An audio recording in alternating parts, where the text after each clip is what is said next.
Financial independence म्हणजे accept financial independence, कुठचाही independence नात्यात वर्क करत नाही, कामी येत नाही. मग काय कामी येतं तर इंटरडिपेंडन्स कामी येतं. मी तुझ्यावर इमोशनली डिपेंडेंट आहे, पण त्याचबरोबर तुलाही माझ्यावरती मी इमोशनली डिपेंडंट करेन. हा स्मार्टनेस आहे.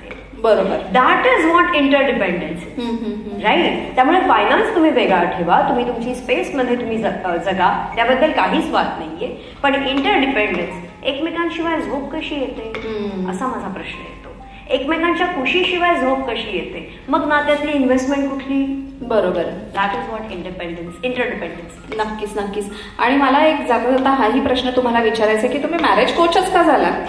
आणि त्याच्या आधी पुढची एक गोष्ट की आपल्या या कार्यक्रमाचे जे निर्माते आहेत सुहास परब सर म्हणजे लीनाताईंचे अहो, तर ते काय करतात भांडण झालं ते कोणाकडे जातात. खूप छान प्रश्न. चला, भांडणं होत नाहीत, नक्कीच होतात, पण ह्या वादांचं रूपांतर कुठेतरी आपण थांबलं पाहिजे. हे यायला किंवा ही समज यायला आम्हाला सुद्धा आमचा अवधी लागला. असं नाही की लगेच क्विकली कळलं. म्हणूनच मला आजच्या पिढीला हे सांगायचं की त्यांचा वेळ मी वाचवते.